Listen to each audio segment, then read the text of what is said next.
Before McDonald's, Burger King, and all the other big guys serving it hot on the fast food avenue, In-N-Out Burger was, and has since remained, one burger spot that we can't help falling in love with. Why? I mean the long car queue with people waiting in line for up to 2, 3, or even 4 hours just to have that delicious burger is enough to tell you that it is one of the best, if not the best, in the country. Yet the question sitting on everyone's mind remains, why isn't the legendary burger stand a worldwide chain? Is there some hidden rulebook stashed away in one of their secret rooms that has served as their success recipe and with which they must abide? We are all curious to know, and the real reason it has remained the way you've known it for over 50 years now will shock you. So let's jump right into it. But there's a warning. You might end up hungry after watching this video. Hence, viewer discretion is advised. No, I'm just kidding. Or not. How it all began. Like they say, the journey of 1,000 miles begins with one step. So gather round, let's do a little backstory on how this glorious invention was born.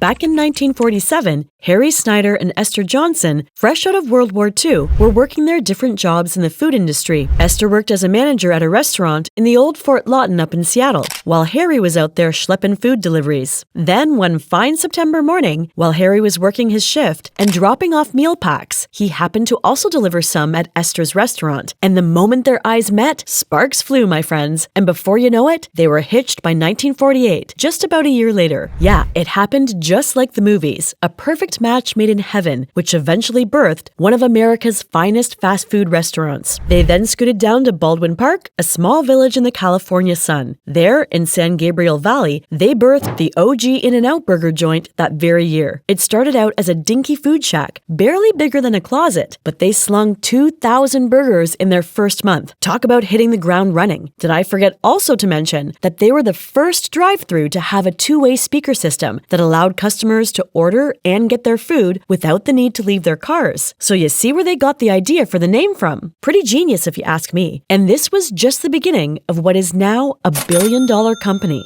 Grass to grace. The Snyders hit the jackpot with their first In-N-Out stand. It was such a hit that they decided to double down and open a second location in 1951, just a blink of an eye after their first venture. Then, in 1954, they did something that changed the game forever. They slapped on that famous yellow arrow sign that boldly spelt In-N-Out. But here's the kicker. While the 50s were rockin' and rollin', In-N-Out's growth was more of a leisurely stroll compared to its flamboyant cousin, McDonald's. Why, you ask? Well, the Snyders had a stubborn streak. They didn't want to build their empire on borrowed bucks or hand it out to franchises. Nope, they were all about family ownership and keeping a tight grip on every aspect of their business. They weren't about to let any corporate bigwigs dip their beaks in their success. So, as the decade twirled to an end, In-N-Out had a humble 24 or so joints sprinkled around the region. Meanwhile, McDonald's, being its golden-arched rival, was spreading like wildfire, boasting about 200 locations. Yet the Snyders just kept on trucking. Well, they had their own rhythm, and they were dancing to it. By 1961, the business was moving in the right direction, and they dropped a burger bombshell that year that rocked taste buds everywhere with the animal-style burger. Yes, that was literally what it was called, and it was a perfect fit. Picture this, a patty sizzling in mustard, cozying up with tomatoes, lettuce, pickles, and a wild crowd of grilled onions. And to top it off, a saucy secret sauce that was basically burger magic. Just 2 short years later, the burger wizards at In-N-Out pulled another rabbit out of their culinary hat. They conjured up the double-double cheeseburger. And guess what? It was another hit, sold at a jaw-dropping 60 cents. And while it took some time to earn its spot on the official menu, this magnificent creation caused such a frenzy that In-N-Out had to build a secret off-site patty-making layer. Esther and Harry no longer had to hand-press those patties. They had an entire factory at their disposal. And so, the stage was set for the groovy growth that would define the In-N-Out adventure throughout the 70s. Nothing says California cuisine quite like a thick, juicy burger from In-N-Out. An LA favorite of locals, tourists, even celebrities celebrating big wins. I love In-N-Out Burger. What began as the Golden State's first drive-thru hamburger stand, now making moves to Tennessee. Set to open its first Tennessee location by 2026. tragedy struck. The 70s was a good time for the Snyders until Harry died from cancer in 1976. But of course, that didn't stop the business growth. Their youngest son, Rich, immediately took over the business as president at just 24 years, while the first son, Guy, took over the vice president position. Well, for all those wondering why the youngest son became president, it's simple. Harry saw that Guy had more knowledge about bookkeeping, while Rich knew the business better than anyone else. So it had to be him. And you have to give it to Guy because through the 80s and 90s, he successfully opened over 90 restaurants, including one in Las Vegas. And for context, by this time, McDonald's had opened more than 6,000 restaurants scattered across the country. In 1993, tragedy struck again, and Rich Snyder died in a plane crash. Quite sad. So who's left holding the burger-shaped baton? None other than Guy Snyder, who stepped up to the plate after his brother's untimely exit. He not only oversaw In-N-Out's landmark 100th location, but also guided the company through its golden 50th anniversary. Guy was the man.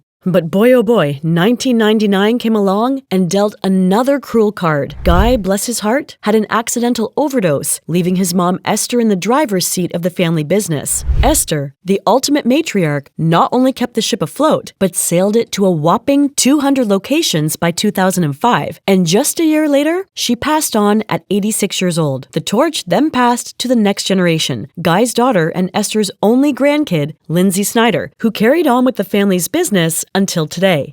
Meet the customers here and make their dreams come true, and probably a few other states a little upset. So why it isn't expanding anytime soon. Now, remember I told you earlier that there are real reasons why America's finest burger chain isn't expanding to any new country or even to the east coast of the US. And the reasons will have you questioning, is this really smart or really dumb? So, In-N-Out has this strict policy of holding up their integrity no matter what. And this has to do with serving nothing but fresh food. And yes, that means no freezers, no microwaves, or any other kitchen preservative method that's used at your favorite burger spot. Yeah, you know the ones I'm talking about. Here's another point that'll blow your mind. Since In-N-Out don't use freezers to preserve their meat, that means all In-N-Out restaurants must be located within 300 miles of their distribution facilities. And this just spells out quality over quantity. Talk about a food business that truly has its customers' health at heart. The second reason is quite my favorite, exclusivity. Yes, you won't see In-N-Out in every area code or street corner you turn, and this makes it even more enticing. It's just like Starbucks pumpkin spice latte that's only available for 3 months in the entire year. So you get the picture. Having a limited quantity of something makes it even more valuable, and that's exactly why In-N-Out stands out from the crowd. And like I mentioned earlier, In-N-Out prides itself in making all their foods fresh and from scratch. But just how fresh can they go? Well, take a look for yourself. The pride doesn't stop at handmade beef patties. Every ingredient boasts a sign of In-N-Out's commitment to high standards. The lettuce is hand-leafed, the American cheese is real, the fries are farmed to store and fresh cut in the building, and even the shakes are made with real ice cream. I bet you can't say the same for McDonald's, who have been known for using the most likely unconventional methods to prepare their foods. But what can we say? Now, there is indeed no cutting corners when it comes to this business, and the new CEO, Lindsay Snyder, has been holding up that family tradition just fine. And there is absolutely nothing that could make them expand. Not even a juicy offer from Florida's Governor Ron DeSantis, who in 2021 gave the state as a new location for the company. Sorry, Governor, but we're going to pass on that one. Lindsay Snyder in one interview even further pressed on the fact that it would only take a revelation from God to make her expand operations or franchise the company. Wow, such dedication is absolutely admirable. There's no denying that. Now, you would think, oh, they must be suffering and earning so poorly. Ha, joke's on you. Because despite their slow expansion compared to, the bigger dogs, In-N-Out has remained a competitive food brand with an annual revenue of $575 million